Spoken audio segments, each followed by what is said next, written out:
السلام علیکم ورحمۃ اللہ وبرکاتہ۔ میرا نام ہے فیروز خان۔ آپ دیکھ رہے اسلامی پیغام۔ اللہ تبارک تعالیٰ کی عبادت کرنے کے باوجود بھی قبر کے اندر عذاب دے رہا ہے۔ نماز بھی پڑھتا ہے، روزہ بھی رکھتا ہے، تلاوت بھی کرتا ہے، زکوٰۃ بھی ادا کرتا ہے، یعنی سارے اچھے کام کرتا ہے، پھر بھی اللہ تعالیٰ قبر کے اندر عذاب دے رہا ہے۔ ایک واقعہ ہے، بہت بڑے بزرگ گزرے ہیں۔ حضرت عبداللہ بن املی رحمۃ اللہ علیہ فرماتے ہیں کہ میں نے اپنے والد کے قبرستان پر گیا۔ رمضان شریف کا مہینہ تھا، آخری عشرہ تھا۔ شب قدر کی رات میں اپنے والد کے قبرستان پہ گیا ایصال ثواب کرنے کے لیے۔ میں اپنے والد کے قبرستان پر تلاوت کر رہا تھا، اچانک سے ایک آواز آنے لگی، کرانے کی آواز آنے لگی۔ میں ادھر ادھر دیکھنے لگا، اتنی رات میں کوئی ہے بھی نہیں، آخر یہ آواز کہاں سے آ رہی ہے؟ تو بازو میں ایک قبرستان تھا، وہ قبرستان کے اندر سے آواز آ رہی تھی۔ وہ ایسی آواز تھی کہ سننے کے بعد آدمی گھبرا جاتا ہے، بے چین ہو جاتا ہے۔ یہ ایک دم ایسی آواز تھی، بھیانک آواز تھی، بہت ڈراؤنا آواز تھا۔ تہجد کا وقت تھا، جیسے جیسے صبح ہو رہا تھا ویسی ویسی آواز کم ہو رہا تھا۔ فجر کا وقت ہوا اور آواز ایک دم سے بند ہو گیا۔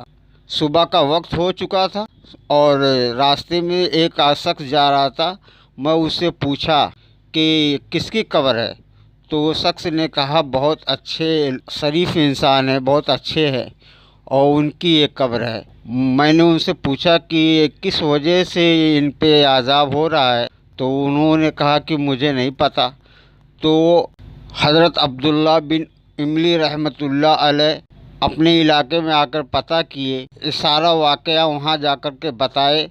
تو وہ وہاں کے لوگ کہنے لگے بہت اچھے انسان تھے، نماز روزے کی پابند تھے۔ حضرت عبداللہ بن املی رحمۃ اللہ علیہ کہنے لگے کہ کوئی گناہ کرتے تھے کیا وہ؟ سب نے کہا ہاں، ایک گناہ کرتا تھا، سود پہ پیسے دیتا تھا۔ ایک گناہ وہ اپنے زندگی میں کرتا تھا، سود پہ پیسے دیتا تھا۔ حضرت عبداللہ بن املی رحمۃ اللہ علیہ یہ واقعہ کو اپنی کتابوں میں لکھا ہے۔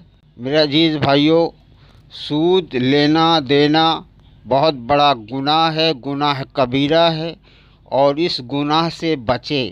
اگر آپ نماز بھی پڑھتے ہو، روزہ بھی رکھتے ہو، تلاوت بھی کرتے ہو، دین کا سارا کام کرتے ہو، سارا عمل کرتے ہو، اللہ اس کے رسول سے محبت بھی کرتے ہو، لیکن اگر زندگی میں گناہ جاری ہے تو عبادت کا کچھ فائدہ نہیں ہوگا، آپ کو قبر کے اندر عذاب مل کر ہی رہے گا۔ تو زیادہ سے زیادہ اللہ کی عبادت کرے، لیکن تمام گناہوں سے توبہ کرے۔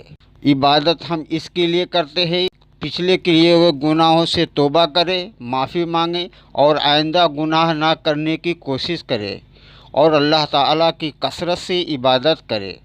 سود بیاج پہ پیسہ لینا دینا، اللہ اس کے رسول صلی اللہ علیہ وسلم سے جنگ لڑنے کا اعلان ہے۔ میرے عزیز بھائیوں، بہت بڑا گناہ ہے، اس گناہ سے بچے اور اللہ اس کے رسول سے محبت کرے۔ السلام علیکم۔